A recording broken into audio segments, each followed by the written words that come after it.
Bom dia, boa tarde, boa noite. Eu sou Maria Júlia e junto do Tiago iremos falar sobre Gilles Deleuze e o modelo de sociedade identificado por ele, a sociedade de controle. Gilles Deleuze nasceu no dia 18 de janeiro de 1925 em Paris, na França. O pai dele era um engenheiro e a mãe dele cuidava dos filhos, Deleuze e George, que era 5 anos mais velho que o irmão caçula. Durante a Segunda Grande Guerra, George, aos 19 anos, se engaja na resistência, porém o final é trágico, ele é preso pelos alemães e é morto.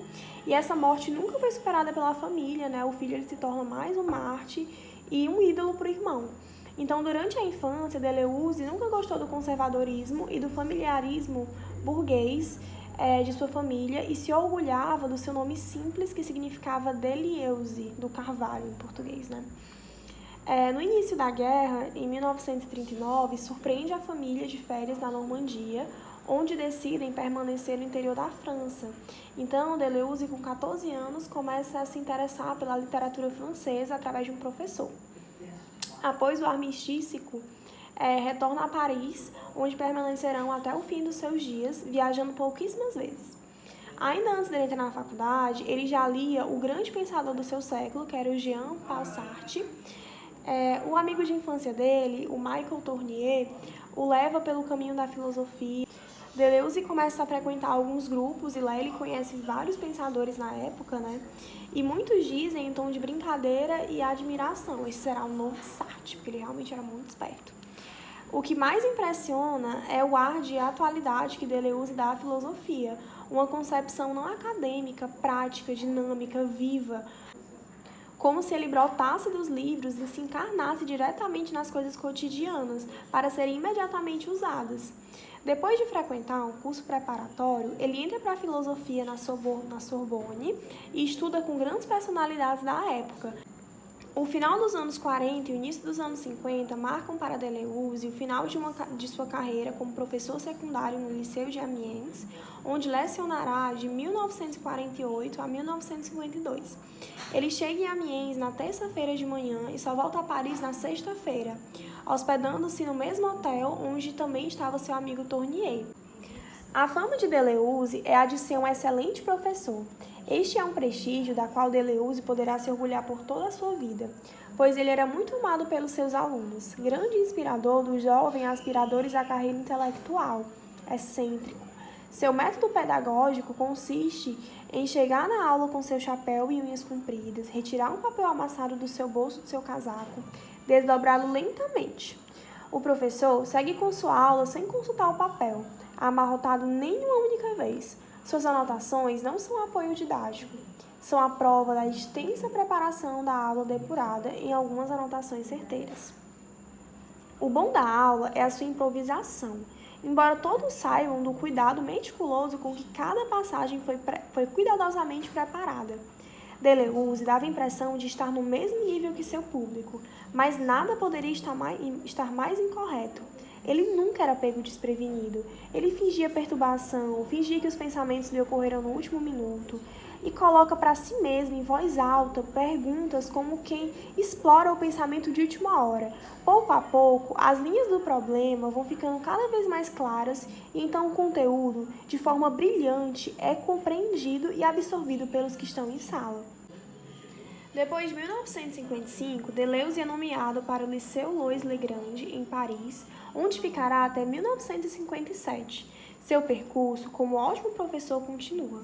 Naquela época, possuía uma espécie de autoridade natural, não autoritária, não respondia às provocações, nunca perdia a calma. É nesse tempo que conhece sua esposa, Fanny Grandjean, com quem permanece casado por toda a sua vida. É com singularidade que Deleuze se lança em seu próprio trabalho filosófico através da história da filosofia. Em 1953 sai seu primeiro livro, Empiricismo e Subjetividade, sobre Hume, onde rompe com as tendências contemporâneas e os autores da moda e estuda Hume em vez de Hegel para lançar seu primeiro livro. Interessa-se por Bresson em vez de Hegel. Observamos essa tendência ao longo de toda a sua vida, e nas mais diversas áreas. Seu objetivo é reabilitar as tradições esquecidas, mostrando suas outras possibilidades de pensamento. Seu principal campo de interesse, além do campo da filosofia, é a criação artística, como meio de fazer pensar de formas diferentes. Para o filósofo, o que conta não é a área do conhecimento, mas se ele afeta suas relações com velocidade e lentidão.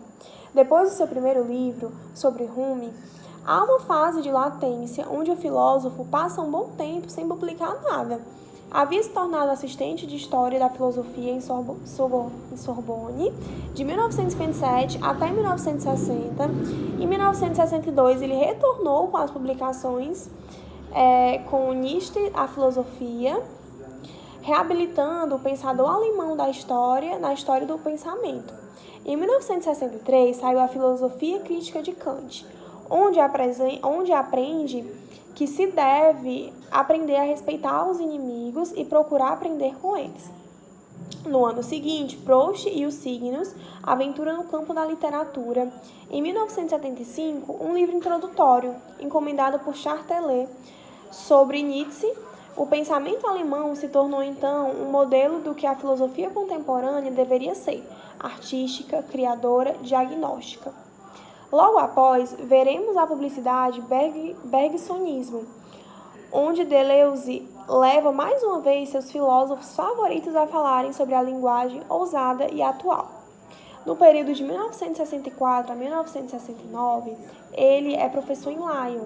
É nesse período onde se emancipa do peso da história da filosofia.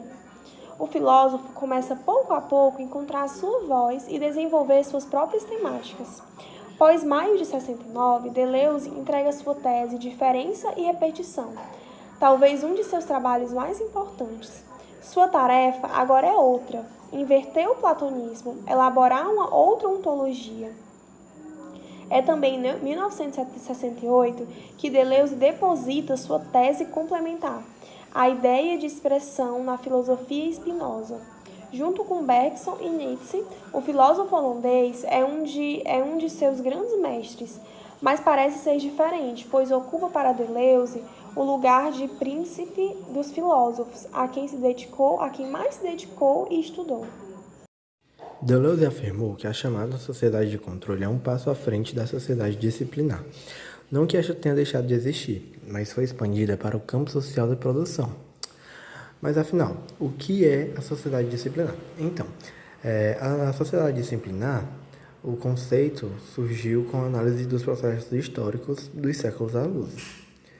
Foucault queria a ideia de sociedade disciplinar para tentar dar uma resposta à altura dos fracassos ideais iluministas. Fracassos esses porque construímos a nossa sociedade na universalidade da razão. No contrato de consenso moral social, isso não está mais impotente do que no mundo moderno.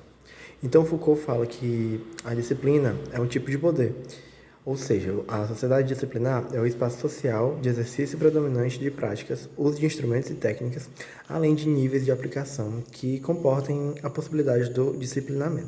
Deleuze diz que Foucault já sabia que as sociedades marcadamente disciplinares estavam chegando ao fim. A sociedade de controle nasce da combinação entre a disciplina e a biopolítica. Para Deleuze, a disciplina seria justamente um poder que interfere no mecanismo fundamental de todos os corpos, né? Ela funcionaria como um filtro, ou seja, o que passa para a realidade deve ser filtrado.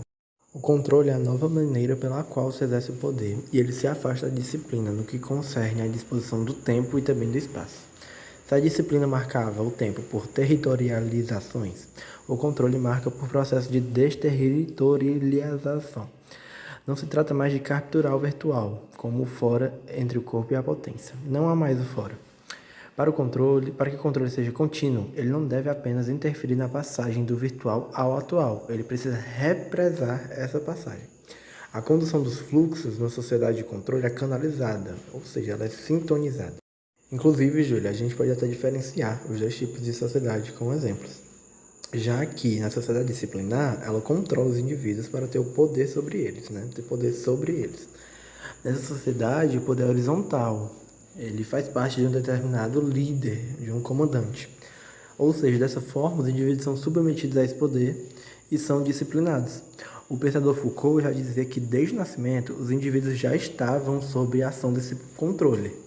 Para ele, Locais como hospitais, escolas, quartéis e prisões são locais onde a disciplina é aplicada para os indivíduos, né? Ou seja, independente do local onde eles se encontravam, os indivíduos iriam estar sobre uma disciplina, mesmo que ela fosse diferente de um ambiente para outro. Já na sociedade de controle, o controle a visão que a gente tem de controle é meio diferente. O controle seria invisível. Nesse caso, a sociedade estaria tipo numa prisão ao ar livre, sabe? Deleuze afirma que a sociedade está saindo dessa sociedade disciplinar e entrando na sociedade de controle, que é um controle muito mais amplo, porque ele não fica só restrito a núcleos, espaço de controle, mas sim toda a sociedade está sendo controlada a partir, por exemplo, da comunicação, da internet, da publicidade. Assim, todos inseridos na sociedade de controle, acaba que eles seguem o mesmo caminho.